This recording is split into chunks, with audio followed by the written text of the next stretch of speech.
तुम्हारे घर आने का तो कसम से दिल ही नहीं करता।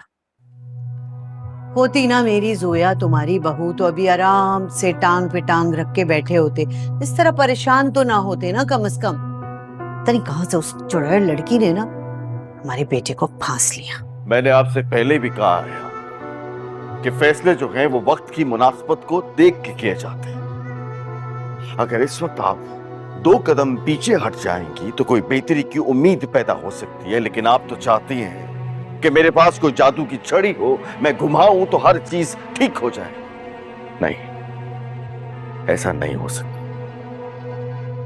अगर इस वक्त उमैर हमसे उखड़ गया ना तो पैसा तो हाथ से जाएगा ही, साथ साथ औलाद भी जाएगी। मैंने उमैर की आंखों में एक अजीब सी जिद देखी है और मुझे लगता है ये जिद उसे बगावत पे उकसा सकती। अच्छा, नाराज तो नहीं हो ना? खुद ही बताओ, शिकवे शिकायत करूं तो किससे करूं? तुमसे ही करूंगी ना।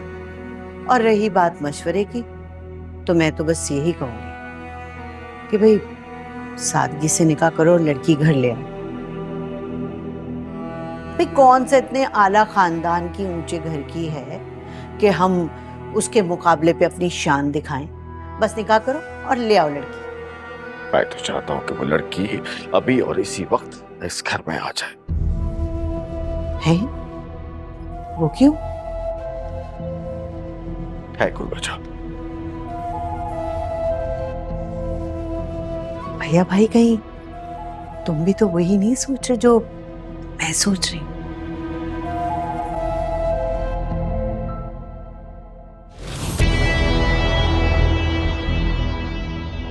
माशाल्लाह माशाल्लाह, क्या बात है। यानी लड़की शादी से पहले ही लड़के के साथ अपने ससुराल आ गई। डैड, साहिरा आपसे कुछ कहना चाह रही है।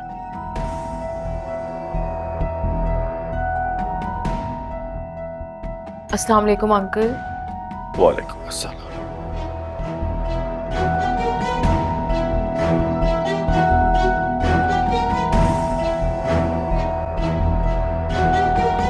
रोज आना इसकी वजह से ना खाना लगने में देर हो जाती है।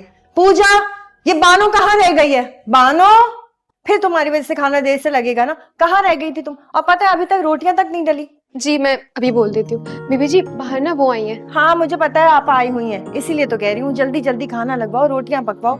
टाइम पे नहीं लगा ना खाना तो आसमान सर पे उठा लेंगी। वो थोड़ी वो आई है जिनके साथ छोटे साहब की शादी होने वाली है। क्या साहिरा आई है? बाहर बैठी है छोटे साहब के साथ। अच्छा मैं देखती हूँ, चलो जल्दी से रोटियां डलवाओ, खाना लग जाना चाहिए। अच्छा थोड़ी देर। जी uncle, I am really really sorry. मुझसे बहुत बड़ी गलती हो गई। मुझे अंदाजा ही नहीं था कि आप उमैर के डैड हैं। वाह भाई, हमें तो ये बात पता ही नहीं थी। ये तो भैया भाई का ज़र्फ है कि इतना कुछ हो जाने के बावजूद भी इसने किसी को कुछ भी नहीं कहा। जानती हो मीर जाहिद है कौन? क्या मुकाम है इनका? अरे लोग इनके सामने जबान खोलने से भी डरते हैं। और तुम कल की लड़की, इसकी इज्जत उतार के हाथ पर रख दी। और जब पता चला इसका मुकाम क्या है तो चली आई माफी मांगने की। नहीं नहीं नहीं आंटी, आपको गलत फहमी हो रही है। मैं अंकल से इसलिए थोड़ी माफी मांगने आई हूँ कि उनका मुकाम क्या है। मैं इसलिए ही माफी मांगने आई हूँ क्योंकि वो उमैर के फादर हैं और मुझे ऐसा लगता है कि उस दिन मैंने गुस्से में बहुत ज्यादा बोल दिया था।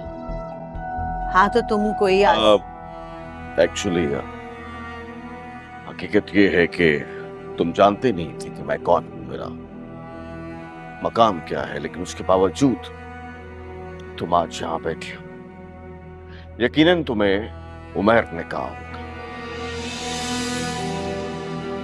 चलो, आज एक बात तो साबित हुई, तुम्हारे और मेरे दरमियान एक चीज कॉमन है और वो है उमैर। हम दोनों इसकी जिद के आगे अपनी जिद छोड़ देते हैं। आई एम रियली हैप्पी। मुझे बहुत खुशी है कि उमैर ने तुम्हारा इंतखाब किया।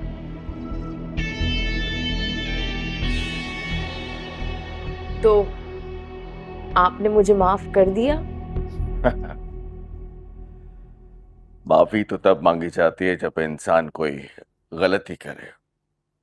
मुझे तो याद भी नहीं था। अगर तुम खुद उमैर के सामने इस बात का जिक्र ना करती तो मैं भी कभी जिक्र ना करता जिंदगी भर।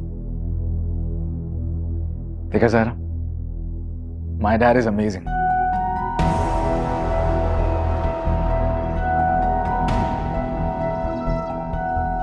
अस्सलाम वालेकुम आंटी।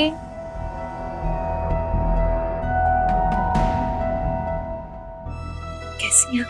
मैं ठीक हूँ। इतनी प्यारी, तुम कैसे हो?